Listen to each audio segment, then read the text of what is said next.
Pero no nos vamos del tema. Esta iniciativa legislativa aprobada por la Cámara de Representantes, le decíamos por apenas un voto, incluye profundos recortes a programas clave, Medicare, los cupones de alimentos, también al cambio climático, una reestructura también del gobierno federal como ya ha venido sucediendo.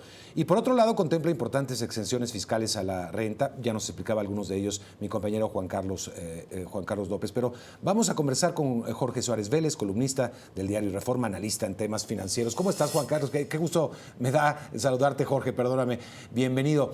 Oye, a ver, sí, estamos hablando de algo mucho más, obviamente en América Latina y en México nos preocupa mucho el asunto de las remesas, por supuesto. Se ve como una victoria haber bajado de 5 a 3.5%, pero finalmente es un impuesto.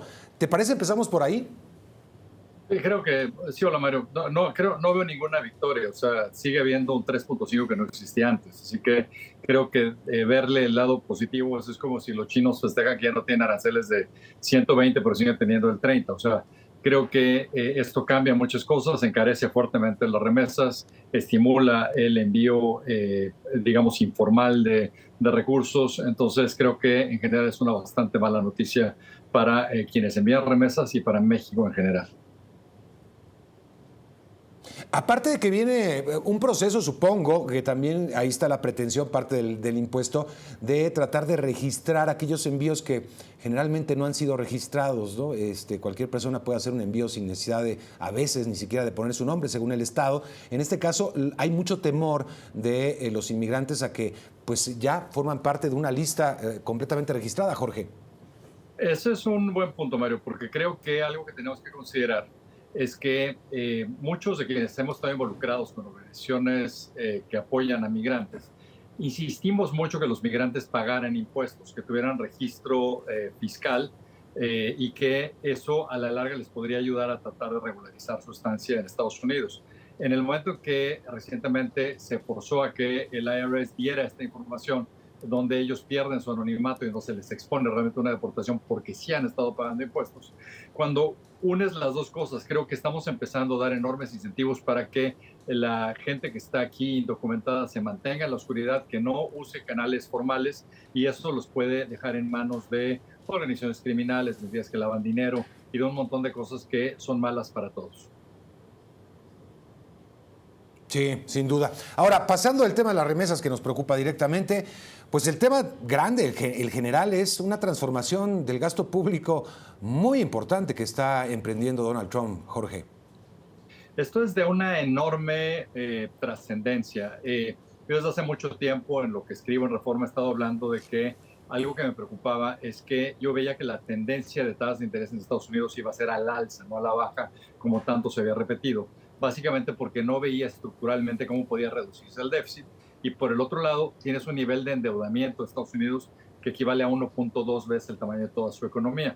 Esto no es inusual. Los otros países desarrollados andan por ahí más o menos, particularmente porque no se ha pagado realmente el costo de la pandemia.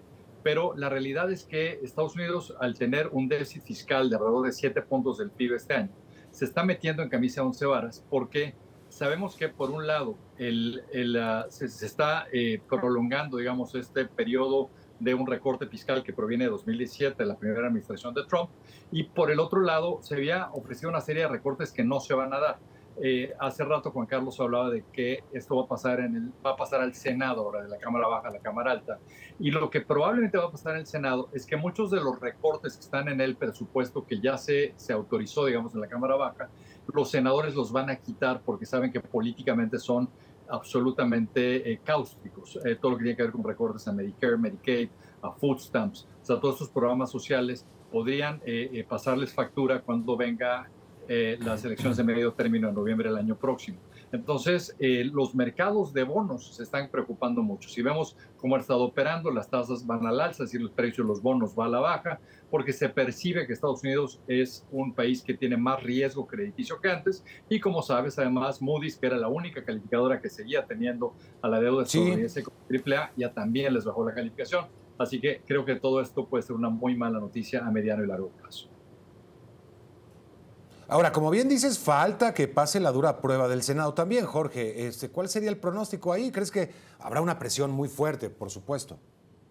Va a haber una presión muy fuerte, pero lo que a mí me preocupa es que el Senado va a mantener los recortes de impuestos, pero va a hacer hasta lo imposible por mantener el gasto sin recorte. O sea que los pronósticos de déficit podrían expandirse una vez que el Senado haga lo que cree que necesitaría hacer para que políticamente no les cueste. Entonces, creo que está en una situación muy complicada.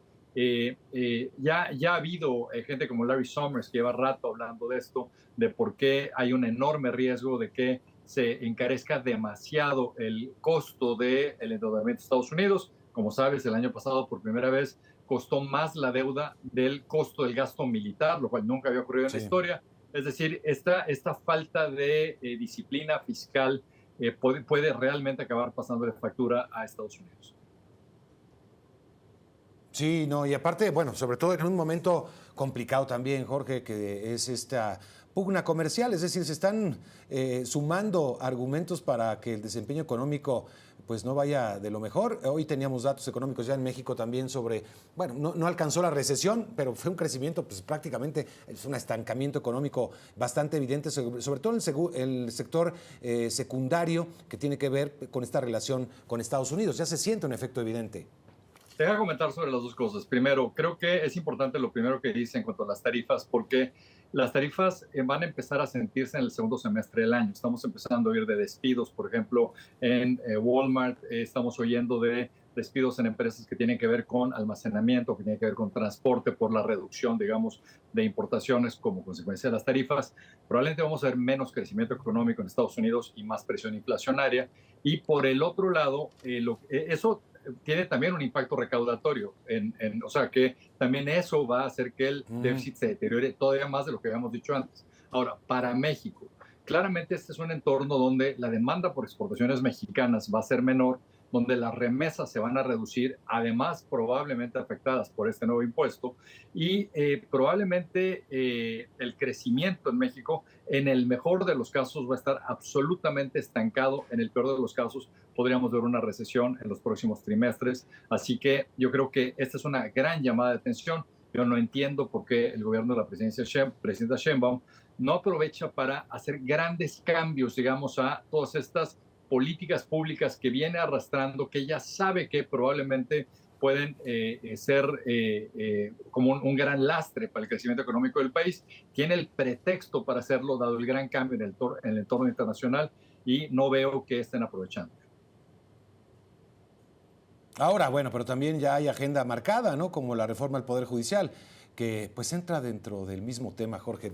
Estaremos hablando, si me permites, del tema.